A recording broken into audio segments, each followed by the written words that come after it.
मेरा नाम फरियाल अंजुम है। मैं माइक्रोबायोलॉजिस्ट हूँ और करेंटली मैं एक यूनिवर्सिटी में एज ए लेक्चरर जॉब कर रही हूँ। प्लस मैं एज ए राइटर भी शोबिस इंडस्ट्री में मैंने अपना काम स्टार्ट किया है। एक्टिंग की तरफ भी और होस्टिंग की तरफ भी मैंने कारनामा अंजाम दिया है।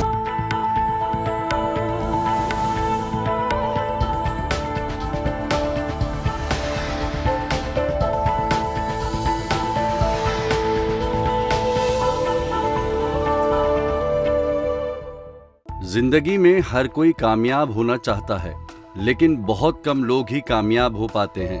और जो लोग नाकाम होते हैं वो इस वजह से नाकाम नहीं होते कि उनके अंदर कोई कमी है, बल्कि उनका इरादा कमज़ोर होता है। वो जल्दी हालात के सामने हथियार फेंक देते हैं।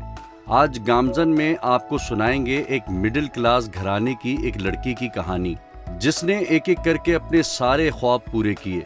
उसने न सिर्फ आला तालीम हासिल की, बल्कि मीडिया इंडस्ट्री में भी अपना नाम बनाया। आज गामजन में आपको दिखाएंगे फरियाल अंजुम की कहानी। अस्सलाम वालेकुम, मेरा नाम फरियाल अंजुम है। मैं माइक्रोबायोलॉजिस्ट हूँ और करेंटली मैं एक यूनिवर्सिटी में एज ए लेक्चरर जॉब कर रही हूँ। प्लस मैं एज ए राइटर भी शोबिस इंडस्ट्री में मैंने अपना काम स्टार्ट किया है। एक्टिंग की तरफ भी और होस्टिंग की तरफ भी मैंने कुछ थोड़ा बहुत कारनामा अंजाम दिया है। फरियाल ने एक मिडिल क्लास घराने में आंख खोली। फरियाल के 7 बहन भाई थे, 5 बहनें और 2 छोटे भाई। अगरचे उसके वालिद एक शानदार इदारे में काम करते थे, लेकिन नौकरी तो नौकरी ही होती है। और जब फैमिली इतनी बड़ी हो तो घर के अखराजात को खींच तान कर ही चलाना पड़ता है।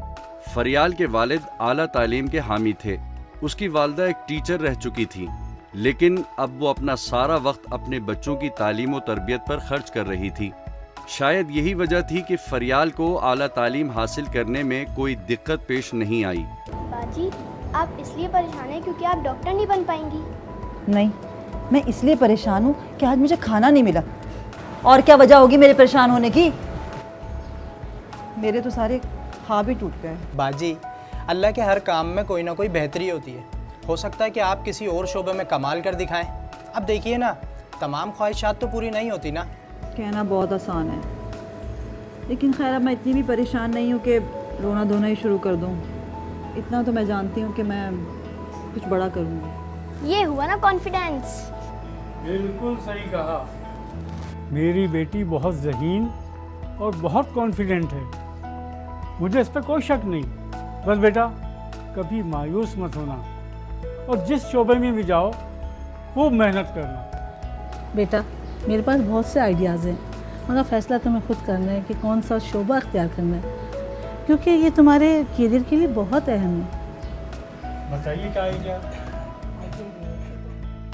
बचपन से लेके अब तक बस यही एक ख्वाब था, एक मकसद था ज़िंदगी का कि कुछ बनना है, कुछ हासिल करना है। फैमिली में मेरे जो वालिद साहब हैं वो एक गवर्नमेंट एम्प्लॉय थे, पीटीसीएल में वो जॉब करते थे। हम लोग माशाल्लाह 7 बहन भाई हैं, जिनमें 5 बहनें 2 भाई, और हम सारी बहनें बड़ी हैं, भाई हमारे छोटे हैं। और हमारे वालिदैन की अव्वलीन तरजीह जो रही हमें लेके, हमारे करियर को लेके, वो ये रही कि हम अच्छी तालीम हासिल कर सकें। उन्होंने अपनी ज़िंदगी में इस बात को यकीनी बनाया कि उनकी जितनी भी औलादें हैं, चाहे वो बेटी हो या बेटा, किसी भी तरह से तालीमी मैदान में पीछे ना रहें। फरियाल के वालिद उसे डॉक्टर बनाना चाहते थे और फरियाल खुद भी डॉक्टर ही बनना चाहती थी, लेकिन मेडिकल की तालीम के अखराजात बहुत ज़्यादा थे, इसलिए फरियाल का ये ख्वाब पूरा ना हो सका। लेकिन फरियाल ने हिम्मत ना हारी, अपनी तालीम का सिलसिला जारी रखा। फरियाल ने मुस्तकबिल के लिए माइक्रोबायोलॉजी का शोबा चुनने का फैसला किया और वो अपना ख्वाब पूरा करने में जुट गई। फरियाल के घरेलू हालात ऐसे नहीं थे कि वो महंगी कोचिंग ले सकती। फरियाल ने इस इशू को अपनी कमजोरी नहीं बनाया, इसको अपने घरेलू हालात का इल्म था। इसे अच्छी तरह से अंदाजा था कि उसके वालिद कितनी मुश्किल से अपने बच्चों को आला तालीम दिलवाने की कोशिश कर रहे हैं। इसलिए फरियाल ने बगैर किसी शिकायत के अपनी तालीम का सिलसिला जारी रखा था। वो रात दिन मेहनत करके न सिर्फ अपने ख्वाब पूरा करना चाहती थी, बल्कि अपने वालिदैन की तवक्कुआत पर भी पूरा उतरना चाहती थी। फरियाल बेटा, अगर तुम माइक्रोबायोलॉजी पढ़ना चाहती हो तो बहुत अच्छा, बस हमें तो इस बात से गर्ज है कि तुम ज़िंदगी भर खूब तरक्की करो, इंशाल्लाह कामयाब रहोगी। मगर बाजी, माइक्रोबायोलॉजी पढ़ने वाले तो बहुत कम लोग हैं। मैंने तो इसका नाम भी बहुत कम सुना है। आप सियासत, इकनॉमिक्स जैसे मज़ामीन में दाखिला क्यों नहीं ले लेती? बस तुम रहने दो, फरियाल बेटी को जो अच्छा लगेगा वो पढ़ेगी। सादिया बेटा, तुम रहने दो। तुम्हें तो पता है कि मम्मी पापा तो हमेशा फरियाल बाजी के हक़ में ही बात करते हैं, तो तुम्हारी बात की कोई वैल्यू नहीं है। तुम चुप करो, तुम्हें तो मौका चाहिए तीली लगाने का, छोटे मगरमच्छ। भागो, बाजी पागल हो गई। देख लिया अम्मी, मैं इसे छोड़ूंगी नहीं।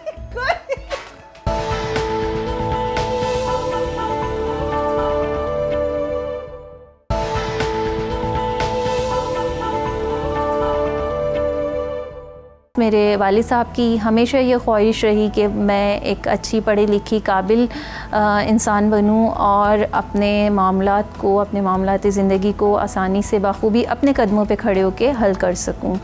और वालिदा मेरी जो हैं एक घरेलू ख़ातून हैं, लेकिन उनके हवाले से भी ये बात मैं बताना चाहूँगी कि वो भी माशाल्लाह एक उस्ताद रह चुकी हैं। उन्होंने भी अपनी तालीम जो है वो टीचिंग प्रोफेशन में ही कंप्लीट की, लेकिन क्योंकि शादी के बाद ज़िम्मेदारियों की वजह से वो एक तरफ हो गई और उन्होंने फिर मुकम्मल अपना वक्त जो है फ़ैमिली को दिया। इसके साथ साथ उन्होंने बेहतरीन हमारी तरबियत की और हमें ज़िंदगी के तमाम जो शोबाजात हैं, ज़िंदगी के तमाम जो मामलात हैं, उनके हवाले से बेहतर हमें गाइडेंस दी और हमें इस काबिल बनाया कि हम पढ़ लिख के आगे अपनी ज़िंदगी में किसी काबिल बन सकें। फरियाल के वालिदैन ने अपनी बेटियों को बेटों से बढ़कर पाला था और उन्हें भरपूर एतमाद दिया। जब फरियाल यूनिवर्सिटी की तालीम हासिल कर रही थी तो आस पड़ोस के लोग अक्सर ये कहते पाए जाते थे कि इन लोगों ने लड़कियों को बहुत ज्यादा आज़ादी दे रखी है। एक दफ़ा तो हद ही हो गई। जब फरियाल को यूनिवर्सिटी से घर पहुंचने में देर हुई तो इसके मोहल्ले में किसी ने इसके अब्बा के कान भरने की कोशिश की और उन्हें कहा कि इनकी बेटी बस में किसी लड़के के साथ सफ़र कर रही थी। लेकिन फरियाल के वालिद को अपनी बेटी पर पूरा भरोसा था और फरियाल ने अपने वालिद का ये भरोसा कभी नहीं तोड़ा।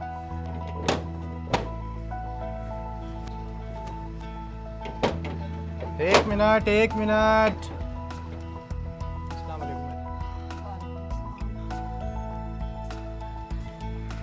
बाजी खैरियत, आज इतनी देर हो गई? अरे वो यूनिवर्सिटी की छुट्टी हुई तो पता चला कि हड़ताल कॉल हो गई है, गाड़ी ही नहीं मिली, इतनी लेट हो गई, थक गई मैं। आपकी बेटी जो है वो किसी आदमी के साथ या किसी अपने आशना के साथ जो है वो बस में बैठ के घर आ रही थी, तो आप लोग मोहल्ले में रहते हैं, शरीफ लोग हैं आपकी, ये है। और इस तरह से उन्होंने कहानी मैनिपुलेशन के लिए पूरी एक कहानी मेरे वालिद साहब को बताई कि आप लोग ज़रा नज़र रखें, आपकी बेटियां क्या कर रही हैं। इस तरह की कहानी उन्होंने बताई। तो उसके दूसरे दिन ही मेरा बर्थडे था, तो उस रात को मेरे वालिद साहब ने मुझे बुला के, क्योंकि ऐसा कभी हुआ नहीं था, कोई बात नहीं थी, तो मुझे लगा कि मुझे मेरा बर्थडे प्रेजेंट दिया जा रहा है या मुझे विश किया जा रहा है। तो उन्होंने मुझसे पूछा, बेटा क्या ऐसी कोई बात है? तो फिर मैंने उनको सारी बात क्लियर की। मैं अपने बाप की बहुत शुक्रगुज़ार हूँ कि उन्होंने उस वक़्त मुझ पर ट्रस्ट किया, मेरी बात को उन्होंने समझा और इस बात को यकीनी बनाया कि मेरी यूनिवर्सिटी,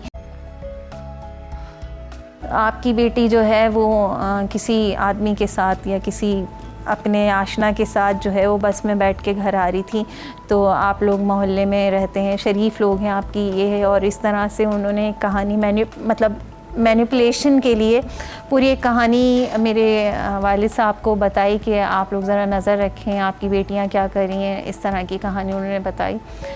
तो उसके दूसरे दिन ही मेरा बर्थडे था, तो उस रात को मेरे वालिद साहब ने मुझे बुला के, क्योंकि ऐसा कभी हुआ नहीं था, कोई बात नहीं थी, तो मुझे लगा कि मुझे मेरा बर्थडे प्रेजेंट दिया जा रहा है या मुझे विश किया जा रहा है। तो उन्होंने मुझसे पूछा, बेटा क्या ऐसी कोई बात है? तो फिर मैंने उनको सारी बात क्लियर की। मैं अपने बाप की बहुत शुक्रगुज़ार हूँ कि उन्होंने उस वक़्त मुझ पे ट्रस्ट किया, मेरी बात को उन्होंने समझा और इस बात को यकीनी बनाया कि मेरी यूनिवर्सिटी जाने आने में और किसी हवाले से कोई प्रॉब्लम ना हो। फिर मैंने उनको ये भी बताया कि मेरे पास क्योंकि कोई कम्युनिकेशन नहीं थी और मुझे बेटर वे में सेफ़ आना जो है ज़्यादा बेहतर लगा, तो मैंने बग़ैर किसी उज़्र के ऐसी बस में मैं बैठ गई जिसमें ऑलरेडी इतनी जेंट्स कम्युनिटी थी। तो उसके बाद फिर उन्होंने इस बात को समझा और उन्होंने फिर मुझे मोबाइल फ़ोन लेके दिया कि अगर कोई मसला हो, कहीं आप रुक जाओ, कहीं फंस जाओ, क्योंकि एक डिस्टेंट एरिया पे यूनिवर्सिटी रहती थी। मैं जिस घर में रहती थी वो थोड़ा सा लो कैटेगरीज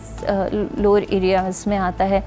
तो फिर उन्होंने मुझे मोबाइल फ़ोन अरेंज करके दिया। और हाँ, वो रात जब हमारे मोहल्ले के एक साहब ने जो शिकायत की थी, तो उसके अगले दिन ही मेरा बर्थडे था और जब मेरे वालिद साहब ने मुझे बुलाया तो मैं ये समझी कि शायद मुझे मेरा बर्थडे प्रेजेंट मिलेगा, लेकिन मुझे बहुत अफसोस हुआ कि लोग सोचे समझे और बग़ैर किसी के भी हवाले से कोई भी राय बना लेते हैं। और किसी भी आप नतीजे पर पहुंचने से पहले बैकग्राउंड स्टोरी देख लें ना, क्या सिचुएशन रही होगी, क्या कंडीशन रही होगी, किस मजबूरी में कौन इस तरह सफ़र कर रहा है, इस चीज़ को भी समझना लाजमी होता है। बग़ैर किसी इवैल्यूएशन के, बग़ैर किसी रिसर्च के अगर हम किसी नतीजे पर पहुंच जाते हैं तो वो फिर हमारी मेंटालिटी होती है। अब वो डिपेंड करता है कि हम कितना पॉजिटिव या नेगेटिव सोचते हैं।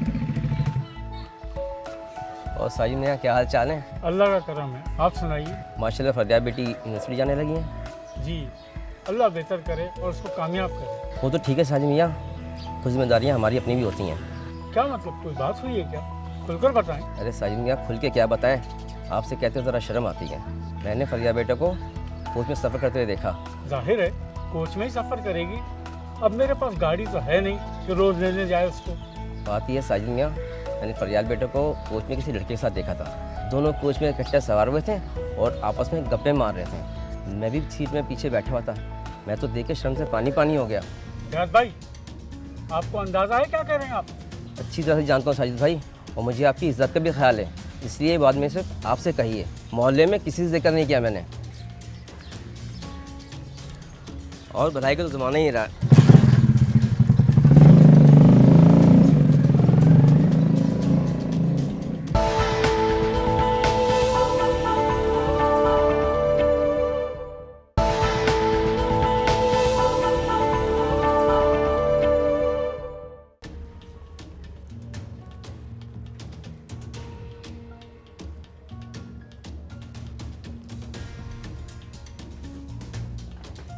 फरियाल, फरियाल, जी पापा। बैठो। मुझे तुमसे एक बात पूछनी थी बेटा। जी पूछें। 3 दिन हो गए, अभी तक मैं फैसला कर नहीं पा रहा कि बात करूं या ना करूं, कहीं तुम्हें बुरी ना लग जाए। पापा बिला झिझक पूछे, ऐसी क्या बात है जो आप इतना सोच रहे हैं? असल में जिस दिन हड़ताल थी, यूनिवर्सिटी से वापसी पर तुम्हारे साथ कोई लड़का था। मेरे साथ? लड़का तो क्या, लड़की भी नहीं थी। बात क्या है, आप खुलकर बात करें ना।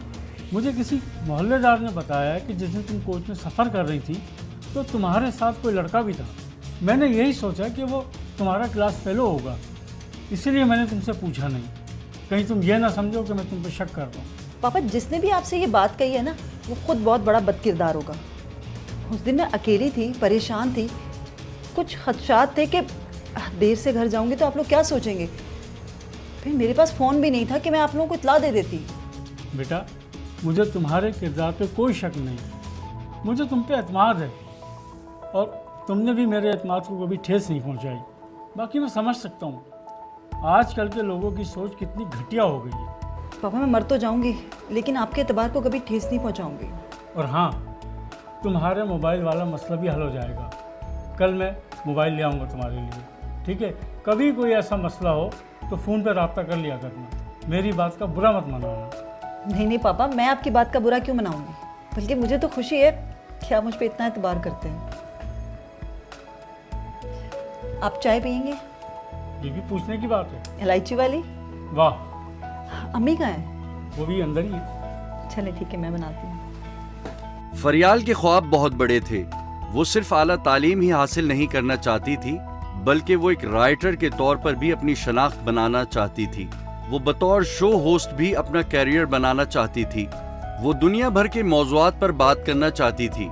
उसके पास बेतकान बोलने का हुनर था। वो खूब पढ़ती थी और बेपनाह मुताले ने उसके बोलने के हुनर को दो आतिशा कर दिया था। लेकिन अब फरियाल की शादी का वक्त करीब आ गया था। फरियाल को इस बात का अंदेशा था कि शायद शादी के बाद ससुराल वाले इसका तालीमी सिलसिला रोक दें, लेकिन ऐसा कुछ ना हुआ। फरियाल के ससुराल वालों ने तालीमी मैदान में आगे बढ़ने के लिए उसकी खूब हौसला अफजाई की। फरियाल का शौहर इसका अच्छा दोस्त बन गया, जिसने हर कदम पर फरियाल को सपोर्ट किया। मैंने ऑप्ट किया सेकंड मोस्ट पॉपुलर फील्ड जो कि बायोलॉजिकल साइंसेस के हवाले से थी, वो थी माइक्रोबायोलॉजी। ये फील्ड पाकिस्तान में इतनी उस वक़्त जानी पहचानी नहीं जाती थी। बहुत चंद ही शोबाजात थे जो माइक्रोबायोलॉजी को पढ़ा रहे थे और इसका बहुत कम लोग इसको जानते थे। खैर मैंने भी बिस्मिल्लाह किया और अपनी किस्मत के इस फ़ैसले पे सर झुका लिया और मैंने इसको अपनी अव्वलीन तरजीह दी कि जो खुदा ने मुझे दिया है उसको बेहतर से बेहतरीन करके दिखाऊं। तो मैं इस सब्जेक्ट के साथ घुल मिल गई, लेके इसको चली। माशाल्लाह मैंने ग्रेजुएशन किया, फिर मास्टर्स किया माइक्रोबायोलॉजी में। तो मास्टर्स करने के बाद फिर एक मुझे उनसियत सी हो गई इस सब्जेक्ट से। तो फिर मैंने मज़ीद सोचा कि मैं आगे इस सब्जेक्ट को लेके चलूँगी। तो मैंने फिर फ़ैसला किया कि मैं इसमें PhD करूँगी। और इसके साथ साथ क्योंकि मैं उस्तादी के शोबे से वाबस्ता हूँ, एक उस्ताद रही हूँ, पिछली पूरी ज़िंदगी एक उस्ताद रही हूँ, तो मुझे लगा कि जब आप उस्ताद हैं, आप कोई चीज़ प्रोफेशनली कर रहे हैं, तो आपके पास उसकी डिग्री होनी चाहिए। तो फिर मैंने यूनिवर्सिटी ऑफ कराची से B.Ed किया, B.Ed in teaching different subjects. और फिर इसके बाद फिर मैंने मास्टर्स भी स्कूल टीचिंग एडमिनिस्ट्रेशन में किया। तो मैंने double masters plus double graduation अपना कंप्लीट किया। फिर इसके बाद मैंने अपना MPhil कंप्लीट किया माइक्रोबायोलॉजी की फील्ड में। फिर मैंने इसी में अपना माशाल्लाह PhD अल्हम्दुलिल्लाह जो है वो कंप्लीट होने जा रहा है इस साल के आखिर तक। तो मेरा PhD इसमें है माइक्रोबायोलॉजी में। प्लस हर इंसान में कोई ना कोई इंटरनल एक खूबी होती है, एक टैलेंट होता है जो उसके साथ हमेशा रहता है। वो चाहे कुछ लोग ऐसे होते हैं जो बचपन से सिंगर होते हैं, कुछ लोग ऐसे होते हैं बचपन से डांसर होते हैं। तो ये जो टैलेंट है उनमें हमेशा रहता है। तो अगर मेरी बात कहें तो मैं बचपन से जो एज ए पर्सन खुद चाहती थी, मैं चाहती थी कि मैं एक एक्ट्रेस बनूं और मैं शोबिस को ज्वाइन करूं और मैं राइटर बनूं और मैं जो है शोबिस की फील्ड में कदम रखूं। बट क्योंकि फैमिली रिस्ट्रिक्शंस थी